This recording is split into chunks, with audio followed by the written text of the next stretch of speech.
Laurie Huston's News for the Heart is dedicated to helping you give a voice to your own soul.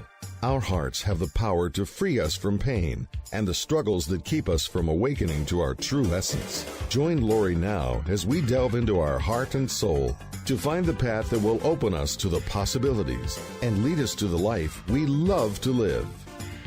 And good afternoon. This is News for the Heart. Today I have my awesome co-host, Tom Campbell, with us. I just wanted to take a moment and I wanted to dedicate this show to Hillary Raimo, an angel that just left us way too soon. Her quest for knowledge and, well, let's just face it, she was definitely more scientifically based than I am. So you and her, did some really great shows. You will be truly, truly missed. Yes. I'm just so grateful that, which is what our show's going to be about today, that I got to meet her at Lumley Castle last year. We really, really bonded, and yeah, you're going to really be missed. Yeah, Hillary and I spent a day wandering through the ancient standing rocks. In Britain, several places in Britain, they have the standing stones. And we did a tour of standing stones in Britain some years back. Yeah, she's a lovely person. Very energetic. Yes. Traveled big personality. Lots of places. Yeah, big personality. Sweet girl. We'll miss her. Very much. And to her family, and our condolences and love. Okay, so gratitude. We're coming into the holiday season. We're actually doing this a couple days before your American Thanksgiving. We were just discussing how the Canadian Thanksgiving and the American Thanksgiving are just very different. We celebrated ours as a way to finish the crops and to make sure that everybody was there to bring in the crops. So celebration of the crops that came. And of course, yours has more to do with the pilgrimage and the Native Americans and coming together, which is lovely as well. Yeah. Don't imagine it had anything to do with crops. However, maybe some of the southern states. Yeah, but it did have to do with food, but not getting the crops in. It had to do with near starvation of the colony at Plymouth and being helped by the Native Americans to get through a winter that otherwise would have been disastrous. So the Thanksgiving, I guess, that you're still alive after the winter's over, and thanks to the Native Americans for helping you through it. And general, it was, I think, people were in a mood of gratitude when they thought they were all going to starve to death, and they didn't. And when you survive something like that, a near-death experience, sort of, then gratitude comes pretty easily, I think. Yeah. So, the consciousness of gratitude. I mean, it's, when you truly come from that place of being grateful and not just saying the words, but actually coming from that place of feeling, that being level. It is a beautiful, heart-opening expression. I mean, you can't be, I guess you could be in fear, but when you truly are in a place of gratitude, it's so life-affirming. It's so beautiful. It's not... It helps you evolve towards love because it's just this incredible opening. I mean, it's a lovely way to express ourselves. And I know we've had a year where what we truly, truly need is to come back into a place of gratitude. And that's kind of why we did our show last month on positivity and happiness. And this month, let's move into the holiday season, because that's certainly... This is kind of the start of the holiday season with some life-affirming positivity and gratitude in our hearts. And it's a powerful place to come from. It is. That's very well said. Gratitude really combines two very wonderful things. The first is it's positive. Gratitude focuses on what's positive. It focuses on what's good in your life, what is working in your life, the things to be thankful for in your life, rather than focusing on what's wrong. And many of us get trapped into focusing on the negative. All of our news, all of our, our plays and movies generally focus on something horrible that happens, and how do people get through this horrible thing? That's kind of the good versus evil thing. But we tend to focus on the negative. We focus on bad news. Hardly any news outlet will tell you much good news. Often there's one good news story at the end, just so it's a little uplifting for the very last thing we do, but mostly everything good is ignored. It's the bad stuff that people are interested in. And in our own lives, we tend to focus on the negative. What's wrong? Things aren't the way we want. It's that negative part of our life, the part that isn't going right, that takes most of our attention, most of our time, most of our energy. And gratitude just turns that around. For a while, look at the positive. You're not starving, you're not freezing, you're probably not wet and cold and hungry, I mean, some people are all those things, but most of us are not. And the fact that we're among those that are not is deserving of some gratitude. That's good. So looking at the positive is one really good part of it. And the other part of it is that it's about other. Nobody ever thinks of gratitude as, I'm so glad I'm me. I am such a wonderful person. Gratitude is not really about yourself. Gratitude is about other things, situations, the people you care about and who care about you. All of the good things that are there aren't just good things that are objects. It's not the car and the house. It's the relationships. It's the people. It's the connections. It's the situations. So those two very magic things of look at the positive and don't be self-focused, focus on others, all kind of comes together in gratitude. That's what makes gratitude, I think, such a powerful idea, a powerful thing to do. And if people, we talk about taking 20 minutes a day to meditate. If people took 20 minutes a day to feel gratitude, I think it would put a lot more smiles on people's faces, and we'd all probably live in a lot gentler, kinder, reality if people would take 20 minutes a day just to go over all the things that are good, all the things that are right in your life. You're not cold, you're not hungry, you're not wet, nobody is trying to, hit you, you are in a really nice place. You live in most of us, at least most of the people probably listening to this, live in a pretty nice situation compared to what people lived in, 200 years ago, 300 years ago. Everybody's pretty rich these days compared to that.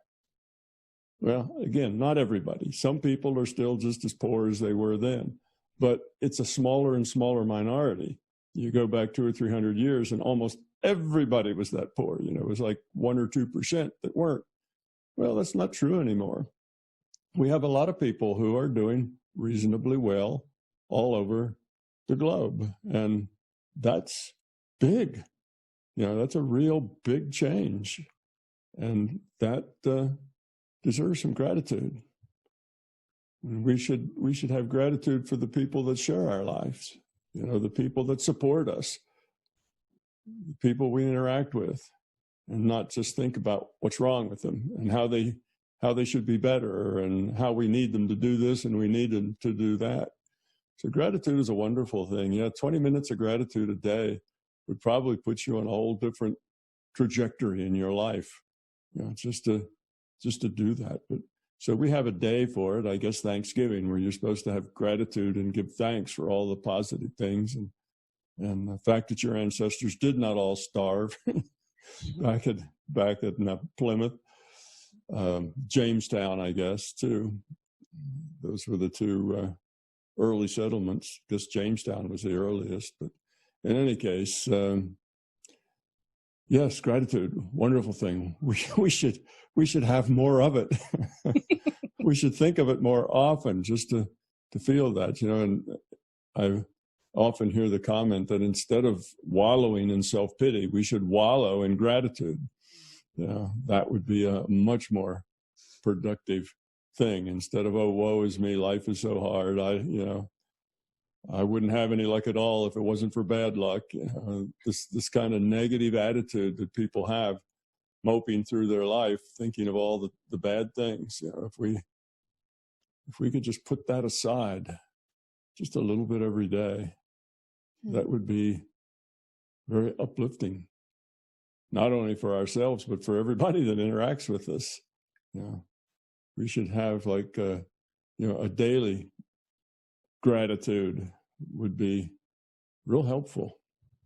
It would, but a lot of people it would just become a platitude again, where you're just doing it instead of being it. You're not really feeling it. You're not really open to it. You're just sort of saying it. Yeah, well, that of course isn't helpful. It doesn't. It maybe makes you a little better behaved if you're intellectually come to the point that you think gratitude would be a good thing, but it doesn't help you grow up. You actually have to mean it and feel it and be it. Then it's a growing thing. It helps you evolve. It's a wonderful thing. But just acting as if you had gratitude is better than nothing. It's still better, than just being sour. It's much better. So it's more civilizing.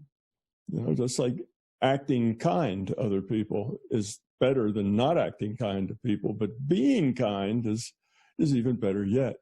It's who you are. But sometimes you have to, what do they say, fake it until you make it. Sometimes acting is the first step toward being. You start acting with the idea that you want to be that way, but it takes time before you actually change who you are and become that way. So that's all right. I'll salute all the people who are out there acting, in gratitude until they can make it, because that's good too. But just stopping and thinking about what's positive in your life, what's good in your life. Just think back 200, 300, 500 years ago and just think about how people lived, how most people lived in those times. It was really, really hard. And they don't have any of I sit in a house, it's cold and the wind is blowing outside, but I'm nice and comfy, and I don't have to have a fireplace going in my house to keep heat. So I get smoke and, air pollution and fire hazards. I have much cleaner heat. I got lights on that make this video real bright. And it's just a lot of comforts that aren't that unusual, in our culture. Most people have light and heat and, houses that don't leak, things like that. So we have a lot to be grateful for. We really do live in a time where most of us live better than even the best people. Even the kings and queens slept in drafty old stone castles, full of smoke. And very few of us do that anymore. So we live better than the royalty of 500 years ago, 600 years ago. Our lives are pretty cushy, but we probably complain more than those people complained, when life was really tough. We tend to complain because we see, it could be better. We could have more. And mostly that's about our relationships. Our relationships aren't so good because we're too self-centered for them to really get but so good. And that's because we don't have as much gratitude as we should there either about all the people in our life. Instead of seeing what's nice about having those people in our life, we see those people as being flawed, and their flaws create problems for us, and we focus on the negative. Gratitude's a really good thing. How do we get more of it? How do we spend more time with gratitude. I think the more time you spend with it, the more you actually feel it. So it's kind of like one of those, maybe you do have to fake it till you make it, but it's like the more time you spend doing it, if you can remember, the more time you spend doing it, the more you actually feel it, the more it opens your heart and allows yourself to grow. So it's like there's so many people that have different ideas of creating a list every day and going through it and adding to it. And but I like the one thing you said about that it has to be, not has to be, but that gratitude is about being thankful for others. And I think that's probably a big piece of it. Most of the time we're complaining about others. We find problems in others because it's reflecting our own insecurities and our own fears within us. So it's important to, even if you can, anything. I mean, just start with something small, like the color of someone's eyes or their smile, or, I mean, it can be something so simple. And then it kind of snowballs. The more you do it, the more proficient you become at it, the more you feel. Yeah, it'd be nice, just to say something kind to the people in your life. Go up to your significant other and say, "Gee, I'm really glad you're part of my life." Or your children say, "I'm really glad you're part of my life." Whatever. But most people would hesitate to do that. That's almost like Too vulnerable. Yeah, well, it's almost like you're admitting that all that complaining you've been doing about them, isn't valid anymore. Oh no, we wouldn't want that. No, it's a hard thing for people to do.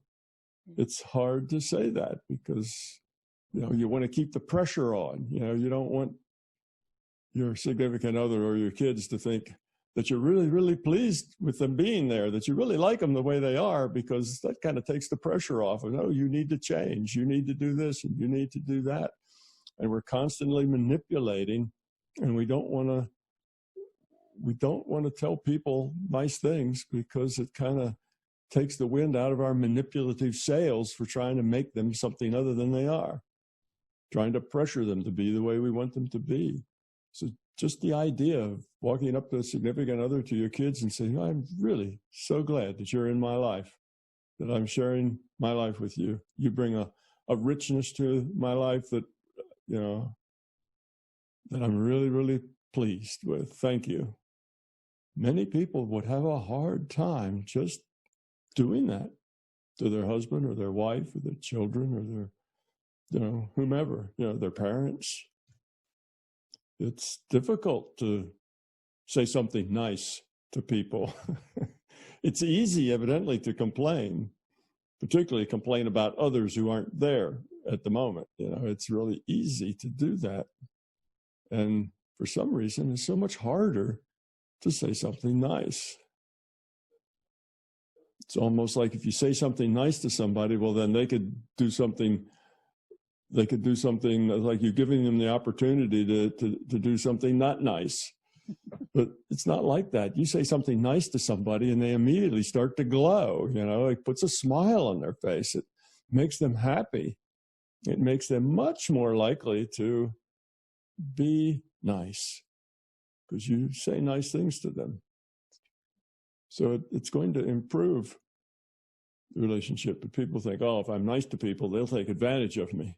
I got to be tough and stern and mean or whatever, and then nobody will take advantage of me. Well, that's just fear, self-centeredness, manipulation. That's the stuff that makes us unhappy. So it's sort of a challenge to our viewers. Go find the people that you live with and that mean something to you, and tell them you love them, and tell them you're happy to be a part of their life. It will make a big difference. And if you did that, every day, once a week, goodness, what a difference it would make in your relationships with those people. What a difference. Yeah.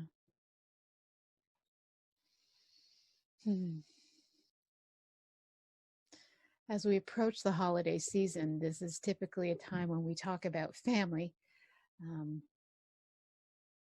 the problems that family have. But this year's a little bit different. So I think people are going to be having their dinners on Zoom and Skype. Mm-hmm. Right? Yeah, they will be. We've had several Zoom get-togethers in our family, which works really good for us, because one of my sons and, of course, a granddaughter and a daughter-in-law are out in California, which is a long way, and we don't see them very often. Another is 3.5, 4 hours away in a large city in Atlanta, and we don't see them very often. Now, there two are here, are local, but it's nice. We all get together and we do it on Skype, and Pamela has games for the children to play, and we have a good time with it. It doesn't last a long time. It's about an hour or so. We kind of catch up on what each other are doing and enjoy seeing the grandchildren. I think they enjoy seeing their grandparents, because we don't see each other that much with the COVID. You know, one of our grandchildren is in a daycare situation, which is a little riskier, than staying home. So we haven't seen that family for quite some time. As far as, hugs and kisses are a little hard to come by these days. Yeah. So it's nice to get together and share. And you think that perhaps Zoom or Skype or whatever others, there's a dozen different platforms that, you think, well, maybe that's going to be sterile, that digital thing's sterile. It's not the same. It is very much the same. Those same feelings, the feelings you get are consciousness to consciousness feelings. There is no space between consciousnesses. There is no space. And I noticed that in the workshop things that I've done, things that I before had only done in a room with 100 people in the room. Now I'm doing over Zoom, and the connection between people is just as palpable and just as valuable when it's done over Zoom as it was when we were, face to face. We get that same bubble of energy and excitement, and that's because people in their minds are together. Their consciousness is together. And the fact that the avatars are not together isn't really that important. I was surprised at that. I was wondering when I gave my first, my first one of these courses over Zoom, is this going to really work? Because a big part of the dynamic is that group dynamic that you get. It worked just as well. Nice. Just as well. So family meetings over Zoom are not sterile at all. They're lovely, and they're fun. So I would recommend that to anybody who's missing their grandkids, or grandkids missing their grandparents. Goodness, Zoom is free. Skype is free. It doesn't cost anything but a little bit of time. It's really nice.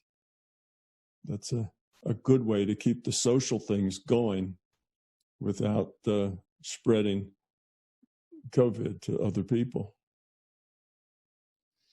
Yeah, I guess it will be a little bit challenging this year. And I know that a lot of people are hurting and a lot of people are frustrated. And I think, to capture that magic that is around, the Christmas time, we just have to be a little bit more open to it, a little bit more inventive, instead of, getting stuck in a depressed state or angry state or frustrated state. Not going to help.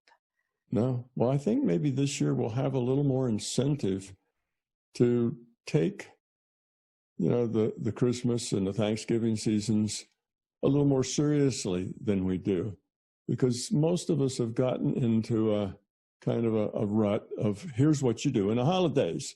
You go out shopping and you buy a lot of food and you have a big dinner, and then you go to Christmas, you go out the stores, you shop, you buy things, you spend money, you open presents, you send presents to people in the mail.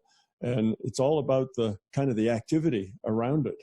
Well, the activity around it is not really the thing. The thing should be the feeling, the quality of it. It's not the giving the present. It's the thinking of the other person, trying to do something nice or something that would be make another person smile or be, feel good. So that's what it is. And if we are more kind of stuck home, well, let's stop seeing that as stuck. Let us be home and see that as grand. We get to spend this time together. It's not about shopping, all right? We're not going to shop so much. And most of us are going to shop with the delivery service so that the packages end up on the porch and we don't have to go into a crowded store during Christmas. So there's going to be a lot of that. Well, if you're not spending your time running around shopping, you can spend that time actually interacting with the people who are important to you in your life. Whether it's on Zoom or whether it's in your own house, there's going to be a little more person-to-person connection going on this holiday season than usual because we're not going to be so busy, going to this office party and then that party and, shopping and all the busy, which keeps us distracted from the real stuff, which is the quality, the relationships, the gratitude, all of that kind of gets pushed off into the margins when you're so busy running around going through the motions. So in that sense, maybe this year will be even better because we will be more together and not so busy during this season. So take advantage of that, people.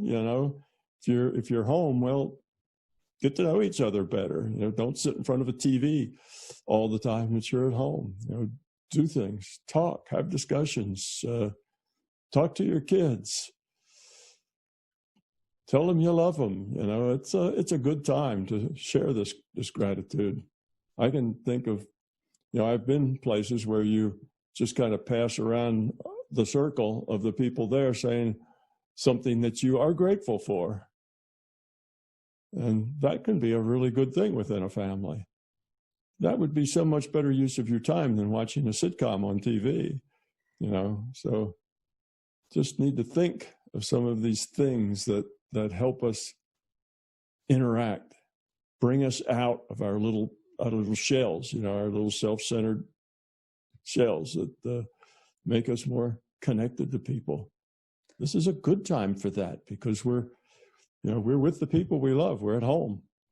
Mostly we're at home. And we can do those same kinds of little games and same kinds of interactions over Zoom. All we have to do is do it, want to do it enough to actually do it, which is the way life is, right? It's the choices you make that matter. You choose to watch sitcoms on TV, then that's what you'll do.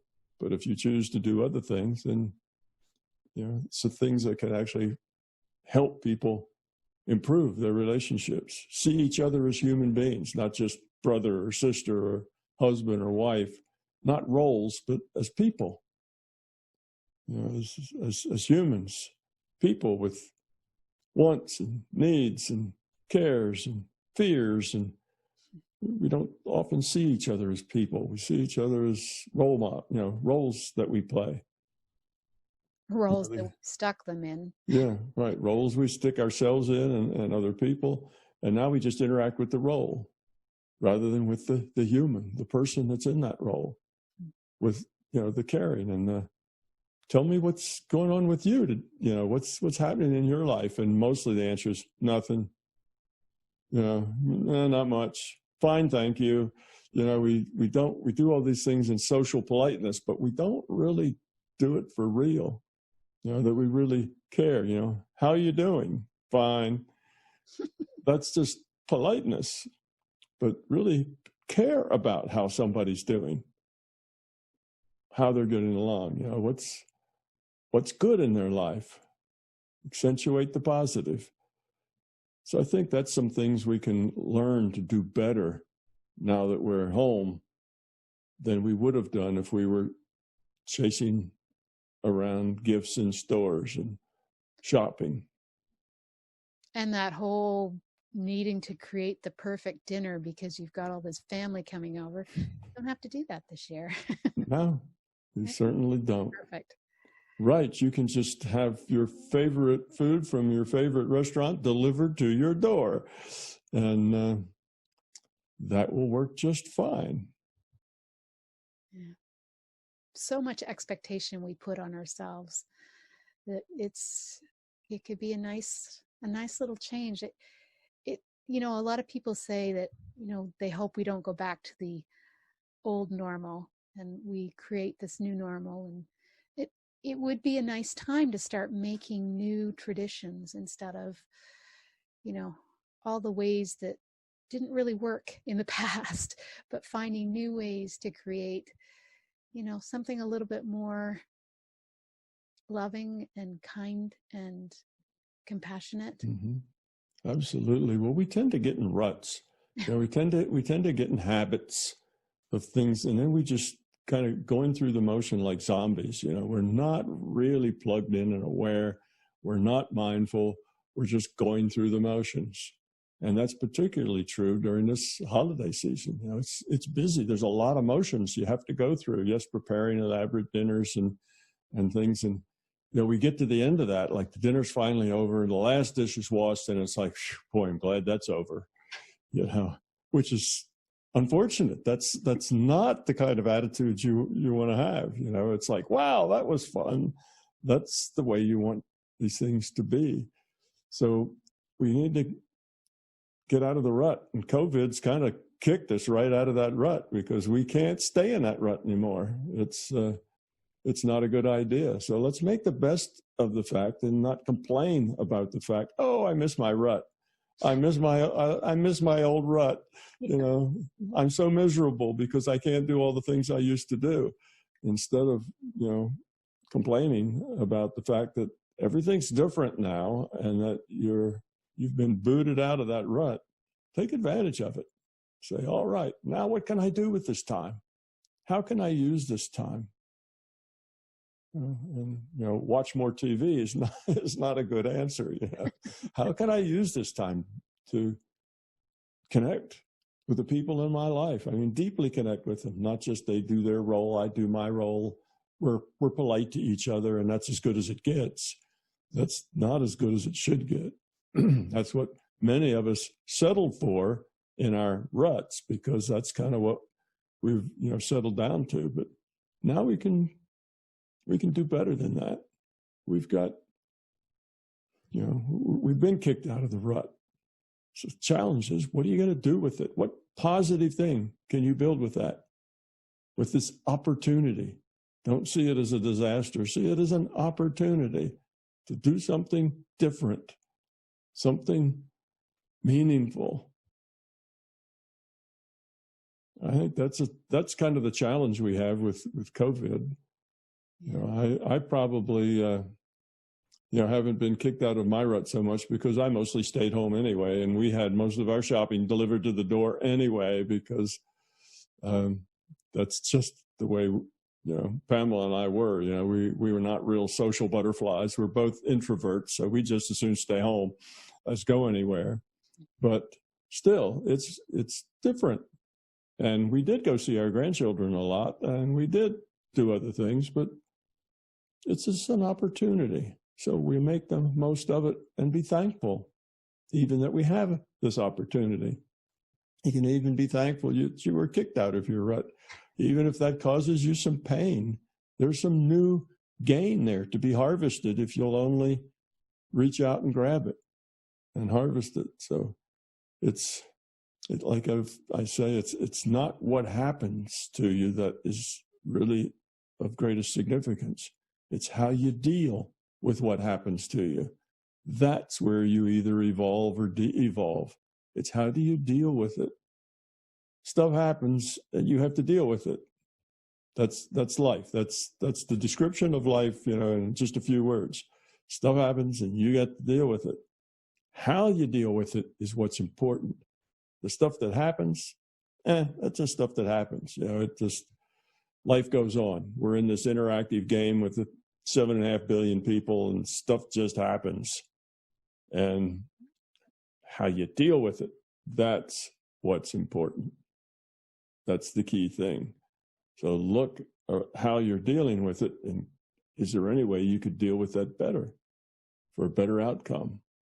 Just getting to know people better. You know, sometimes you live with people for 20, 30 years and you still don't know them very well. There's still a lot in there that you just don't know. Facets of themselves that they just kind of shut off because you didn't seem to resonate with them. You know, there's a lot to get to know people. It's a lot that we don't share, a lot that we cover up because it just doesn't seem to work for us in our rut. So let's explore some of that stuff. That could be fun. That could be very positive. Yeah. So there's lots of opportunity. You know, sitting around and being unhappy or complaining about the way things are is wasting your opportunity. It's like, stop complaining and figure out how you can make the most of what you've got. That's the positive, way to look at it. And starting out with gratitude will help you focus on that positive, because gratitude will show you all that positive stuff. And if you haven't, kind of wallowed in gratitude for a while, then you really should, because it'll make you feel better. Yeah.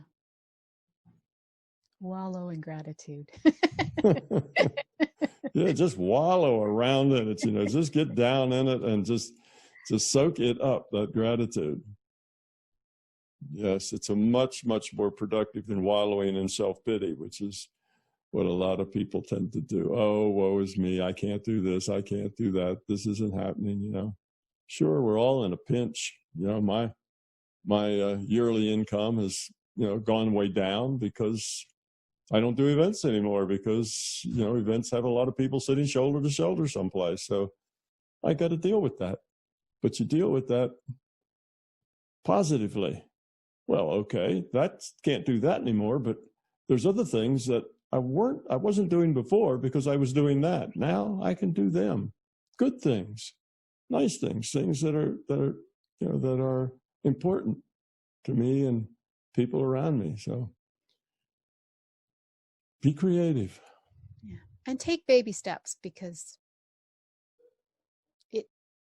to move into gratitude, if it's not your home base, sometimes it just feels like you're saying stuff and you don't really mean it. But the more you think of things, some people have a really difficult time finding something that they're grateful for.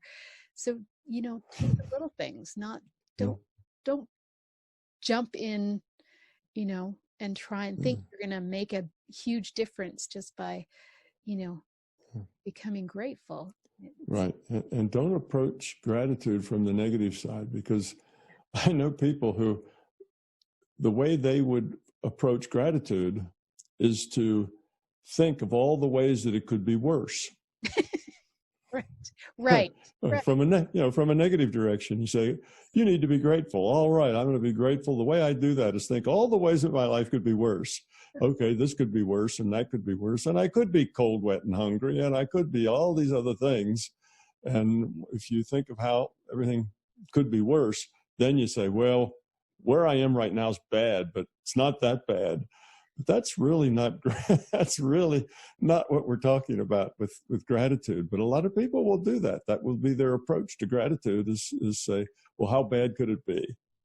All right, it's not that bad. So it is bad, but it's not that bad. So I should feel gratitude that it's not that bad. But that's the negative side of gratitude.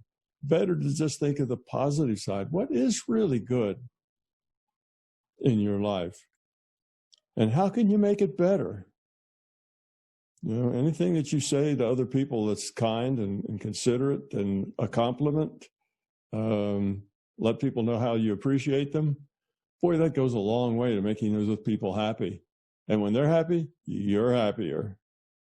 Yeah. And when you're happier, they're happier. And the whole happiness thing just starts to build on itself. And it's amazing how far that'll go. And stay away from the backhanded ones. I like those the best. It's kind of the sarcastic part of you that comes out. That's not gratitude. No, that's not gratitude at all. Yeah. Gratitude is warm and fuzzy. It's not sarcastic, but it has to be authentic. Yeah. You know, if you just come out with something and it's not authentic, then it's not going to work very well. You know, if you argue and fight with somebody all the time and you just say, "Oh, it's so wonderful being with you," you know, they're going to think, you know, is that sarcasm or what's coming? You know, where's the hook? True. You have to be authentic. You have to be it. And like you say, it may take a while to be it slowly, because you change too quickly. People will think you're hustling, you're trying to manipulate them. So you just have to grow to it. Yeah. I really like that idea about spending, 20 minutes a day thinking about all the things that you're grateful for, all the good things that are going on in your life, all the opportunities that you have, and then get excited about how you're going to, actualize those opportunities. Yeah. Positive. There's a lot to be positive about. There really is. Like I say, we live better than the wealthiest and most privileged people on the planet didn't live as well as most of us live now. And we're still complaining. Yes. We really like to complain. We do. We like to complain. Weather, it's there's just nothing. We just like to complain. That's the negativity thing. Negativity is very seductive. To be negative, to be snarky, to make sarcastic comments. That's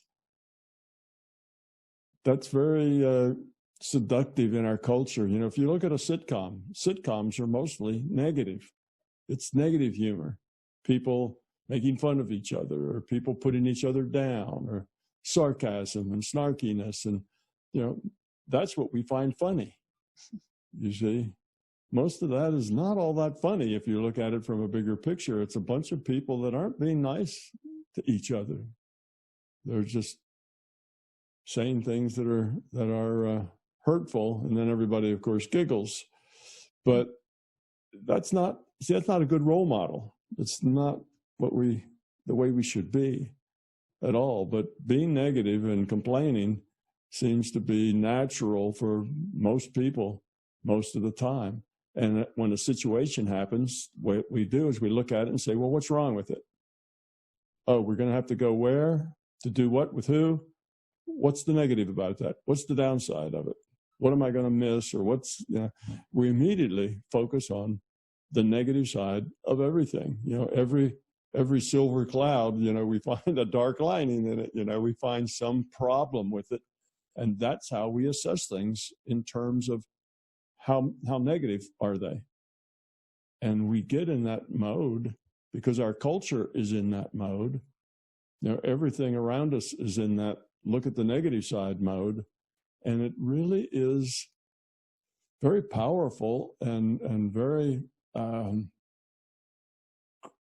terrific in your life and the way it affects your relationships if you just focus on what's positive. Yeah. Just don't see things in terms of what's negative. See things in terms of what's positive. And that's not the way we are mostly. Yeah. Mostly we, somebody says, well, we're going to go to a Christmas party next week. And right away you think about, oh yeah, but we're going to do this and that. And you immediately think about what you're not going to like about that. True. Or whatever else. I mean, a Christmas party is a happy thing, right? I mean, that's a good thing, a fun thing. And we're even negative about that. Much less, things your boss says, well, we're going to have to start working on this other project. And what do? We say, oh man, I'm not even done with this project yet. And we start complaining about it. We just basically meet almost everything with a complaint, with negativity. And our lives are very negative. And when you live in a negative space, you get grouchy, you get surly, you get sarcastic. The only things that amuse you are things by putting others down. or by you seeing something where, where somebody falls, then that's funny. Yeah, it's that live in a negative space kind of life that makes people feel like something's missing in their life. That their life feels empty. They feel like they're hollow inside. They don't have, this positive stuff that they desperately want. But that's because they're negatively focused on almost everything. And gratitude's just the opposite of that. Gratitude is a positive focus. And that's why it's so hard for us to feel gratitude. It's so difficult. It's such a stretch for us to say, gosh, kids, I'm so glad that you kids are in my life because you're just wonderful people. We don't ever say that to our children. We don't say that to our spouse. We wouldn't say that to somebody. Oh, ooh, that doesn't sound like a thing that most people would say, but will we complain? You kids are noisy. You kids are a lot of trouble, You cost us a lot of money. We say that kind of thing. We complain all the time about them, about our spouses, about whatever. That's, that's typically what we talk about. We don't say anything if we're not complaining. If the kids are just playing nicely on the corner someplace, we never mention them. It's like they're not there. We pretend they're gone. And it's only when we complain about their behavior that we even interact with them. I mean, that's negative. So kids grow up getting nothing but complaints when they're doing things that the parents don't like. And they grow up to be negative, and they do the same things. So we tend to we focus on everything negative, what we don't have, what we don't like, what isn't the way we want it. And we miss the gratitude thing altogether. It's like, gratitude? How would I do that? How would I go about gratitude? It seems like almost a foreign idea to most people. We're that negative. And that's a problem. Our TV is negative. The things we watch are all negative. It's all about people hurting people putting people down, crime, murder, death, destruction. It's all negative stuff. Our entertainment, we're entertained with negative things. We laugh at negative things. It's a state we've gotten into that is extremely dysfunctional. And it's a good time to look at all of the things that we do because we have time, we have space. There's time that we should be looking at those kind of things. Right. And we're not running around shopping this year, so we've got the time. It's, you don't have to make the house perfect anymore. And it's just going to be us at Thanksgiving, just our family. We're not going to have 20, 30 people get together someplace. It's just going to be us. So let's be nice. Let's dwell on the positive. How much have you learned having those children? How much have you grown up because you've had to be less self-centered because you've had children to deal with? That's a very positive thing. Think about the positive side of it, not how much extra laundry you have to do and, how now you're going to have to repaint the walls because the kids have messed them up. And don't dwell on that. That's just part of life. So again, stuff happens, you get to deal with it. And if you can deal with it positively, your life gets to be fun. So yeah, turn the news off, turn the TV off for that matter, but stop wallowing in negativity. Wallow in gratitude instead. That's a whole lot better wallow and a lot more fun and productive. Yeah. Well, I think this is a good place to stop. I think we certainly have observed the consciousness of gratitude over this holiday season. So I do hope that you all have a wonderful Thanksgiving and holiday season. I'm certainly grateful for all the shows I get to do, and I think it's important. So thank you, Tom. You're welcome. Thank you, Laurie, for having me here every last Tuesday of the month. It's always fun to connect with you. You know, the problems we have are really so simple. I know. You know, they're not such big, complex, hard to solve problems. Just stop being negative, be more positive. That's not like it costs a lot of money. It's not like it, you know, is going to be painful or anything. These are pretty simple solutions that are free. All we have to do is reach out and grab that opportunity and do it. You know, that's the only thing missing is the will. Yeah. And to get out of that negative rut. Yeah. So it is a challenge. Change is always a challenge. But unless you're really, really enjoying life just exactly the way it is, then change should be a welcome challenge. Well, thank you, Laurie. I appreciate the opportunity to chat with you every month. It's always a lot of fun. It is. All right. You've been listening to News of the Heart with Tom Campbell. We've been getting to the heart of the matters with the consciousness of gratitude. All right. See you next month. Have a question for Laurie and want to be on the next News from the Heart show? Drop us a line via instant feedback at bmajor.org. News from the Heart is brought to you by Intuitive Soul and is produced by Major Radio for Clear Channel's iHeartRadio and bmajor.org.